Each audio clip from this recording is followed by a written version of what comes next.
Mesdames, Messieurs, bonsoir. Le président de la République a pris une loi, il vient de signer donc une loi, la loi numéro 25/056 du 22 décembre 2025 portant habilitation du gouvernement. En voici l'exposé des motifs.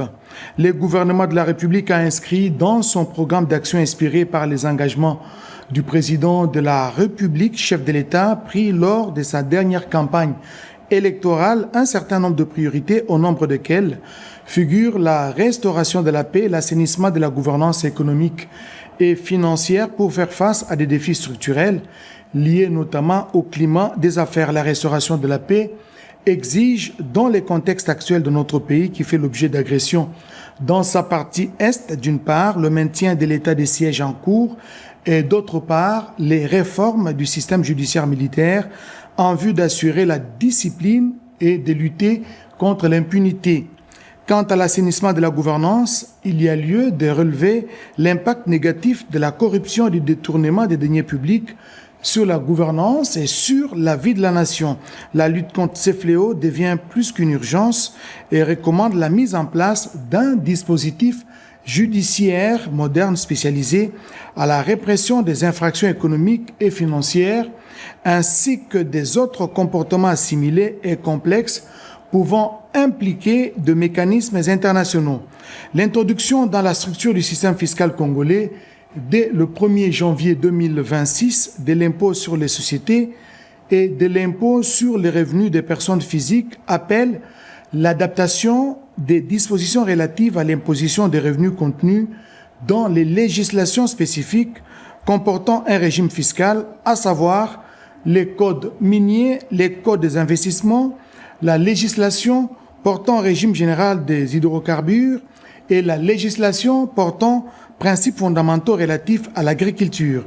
Face à cette urgence et tenant compte de l'immense des vacances parlementaires, le gouvernement de la République a, conformément à l'article 129 de la Constitution, sollicité du Parlement congolais l'habilitation pour prendre par ordonnance-loi sur un certain nombre de matières se rapportant aux priorités indiquées ci-dessus, des mesures qui sont notamment du domaine de la loi. Considérant le bien fondé et la pertinence de la demande, l'Assemblée nationale et le Sénat estiment qu'il convient d'accorder au gouvernement de la République l'habilitation sollicitée qui doit être strictement limitée aux matières définies et pour la durée prévue par la présente loi. Telle est l'économie de la présente loi dont voici la teneur. Loi numéro 25/056 du 22 décembre 2025 portant habilitation du gouvernement.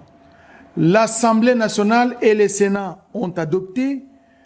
Le président de la République promulgue la loi dont la teneur suit. Article 1er.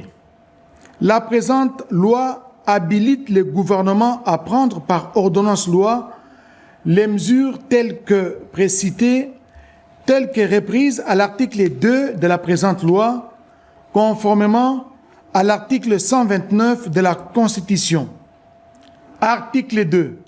Sont concernés l'autorisation de la prorogation de l'état des sièges proclamée par l'ordonnance numéro 21/015 du 3 mai 2021 dans les provinces de l'Ituri et du Nord Kivu. La modification de la loi numéro 023/2002 du 18 novembre 2002 portant code judiciaire militaire, la création, l'organisation, les fonctionnements et les compétences du tribunal pénal économique et financier, TPEF, et du parquet national économique et financier, PNEF, y rattaché. L'adaptation des législations spécifiques comportant des dispositions relatives à l'imposition des revenus. Article 3.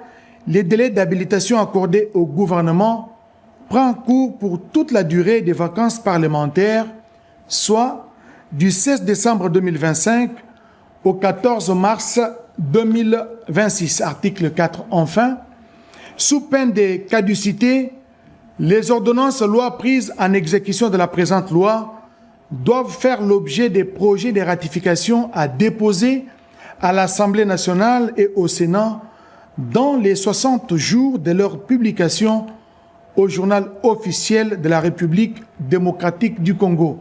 Article 5. La présente loi entre en vigueur à la date de sa promulgation, faite à Kinshasa le 22 décembre 2025. Félix Antoine Tshisekedi Tshilombo, pour copie certifiée conforme à l'original le 22 décembre 2025, le cabinet du président de la République, Anthony Kinzo Kamole, directeur de cabinet.